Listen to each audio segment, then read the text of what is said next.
ನಮಸ್ಕಾರ ಸ್ನೇಹಿತರೆ, ಎಲ್ಲರೂ ಹೇಗಿದ್ದೀರಾ? ಎಲ್ಲರೂ ಚೆನ್ನಾಗಿದ್ದೀರಾ ಅಂತ ಭಾವಿಸ್ತೀನಿ.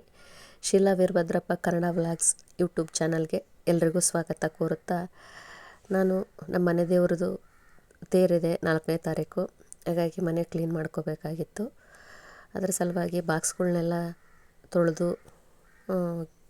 ಎಲ್ಲ ಅಲ್ಮಾರೆಲ್ಲ ಸ್ವಚ್ಛ ಮಾಡಬೇಕಾಗಿತ್ತು. ಹಾಗಾಗಿ ನಾನು ಸಿಂಕ್ ಹತ್ರ ನಿಂತ್ಕೊಂಡು ತಿಕ್ಕೋದಕ್ಕೆ ಸ್ವಲ್ಪ ನನಗೆ ಹುಷಾರಿಲ್ಲದ ಕಾರಣ ಹೊರಗಡೆ ಕೂತ್ಕೊಂಡು ತಿಕ್ಕಿದ್ರಾಯಿತು ಅಂತೇಳಿ ಹೊರಗಡೆ ಎಲ್ಲ ಡಬ್ಬಗಳನ್ನಿಟ್ಟು ಬಂದೆ.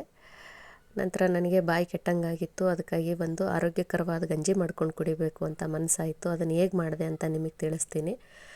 ಒಂದು ಪಾತ್ರೆಯಲ್ಲಿ 2 ಗ್ಲಾಸ್ ನೀರು ಹಾಕಿ ಅದು ಚೆನ್ನಾಗಿ ಕುದಿಯುವಾಗ ಅದಕ್ಕೊಂದು ಸ್ವಲ್ಪ ಜೀರಿಗೆ ಮತ್ತು ಒಂದು ಸ್ವಲ್ಪ ಉಪ್ಪು ಹಾಕಿದೆ. ನಂತರ ನಮಗಿಷ್ಟವಾದ ತರಕಾರಿ ಹಾಕ್ಕೋಬೋದು. ಕ್ಯಾರೆಟು ಅಥವಾ ಆಲೂಗಡ್ಡೆ, ಬೀನ್ಸು ಯಾವುದಾದ್ರೂ ಹಾಕ್ಕೋಬೋದು. ನಾನಿಲ್ಲಿ ಈರುಳ್ಳಿನೂ ಹಾಕಿದರೆ ಇದರ ರುಚಿ ಹೆಚ್ಚಾಗುತ್ತೆ. ನಾನು ಈರುಳ್ಳಿ, ಕೊತ್ತಂಬರಿ, ಶುಂಠಿ ತುಂಡು ಮತ್ತು ಹಸಿಮೆಣ್ಸಿನ್ಕಾಯಿ ಅಷ್ಟೇ ಹಾಕಿದ್ದೀನಿ. ಇದು ಚೆನ್ನಾಗಿ ಕುದೀತಾ ಬಂದಾಗ 2 ಸ್ಪೂನ್ ರಾಗಿ ಹಿಟ್ಟು, 1 ಸ್ಪೂನು ಗೋಧಿ ಹಿಟ್ಟು, 2 ಸ್ಪೂನ್ ಜೋಳದ ಹಿಟ್ಟು, 3 ಹಿಟ್ಟುಗಳನ್ನ ಮಿಕ್ಸ್ ಮಾಡಿ ಅದಕ್ಕೆ ನಾನು ಅದನ್ನು ಕಲಿಸ್ಕೊಂಡು ಕುದೀತಿರೋ ನೀರಿಗೆ ಹಾಕಿ ಒಂದು 10ರಿಂದ 15 ನಿಮಿಷ ಇದನ್ನು ಚೆನ್ನಾಗಿ ಕುದಿಸಿದೆ. ಇದು ಚೆನ್ನಾಗಿ ಕುದಿಬೇಕು. ಇದು ಕುದ್ದಷ್ಟು ರುಚಿ ಜಾಸ್ತಿ. 15 ನಿಮಿಷ ಆದರೂ ಬೇಕಾಗುತ್ತೆ ಕುದಿಯೋದಕ್ಕೆ. ಇದು ತುಂಬ ಆರೋಗ್ಯಕ್ಕೆ ಒಳ್ಳೆಯದು.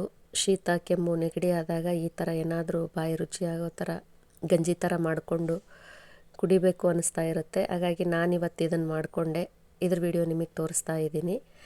ಇದಕ್ಕೆ ಮಜ್ಜಿಗೆನ ಮಾಡಿಕೊಂಡು ಆ್ಯಡ್ ಮಾಡಿಕೊಂಡು ಕುಡಿಬೋದು, ಅಥವಾ ಮೊಸರು, ಸ್ವಲ್ಪ ನೀರು ಥರ ಇರೋ ಮೊಸರನ್ನು ಹಾಕಿ ಇದಕ್ಕೆ ಸೇರಿಸ್ಬೋದು. ನಾನು ಮಜ್ಜಿಗೆ ಅಥವಾ ಮೊಸರು ಯಾವುದೂ ಹಾಕ್ಕೊಳ್ಳಿಲ್ಲ, ನನಗೆ ಶೀತ ಆಗಿರೋದ್ರಿಂದ ಹಾಗೆ ಕುಡಿದೆ ನಾನು. ಚೆನ್ನಾಗಿತ್ತು. ಸ್ವಲ್ಪ ಪೆಪ್ಪರ್ ಪೌಡ್ರ್ ಹಾಕ್ಕೊಂಡು ಕುಡಿದೆ. ಸ್ವಲ್ಪ ಜೀರಿಗೆ ಪೌಡ್ರು ಹಾಕಿದ್ದೆ.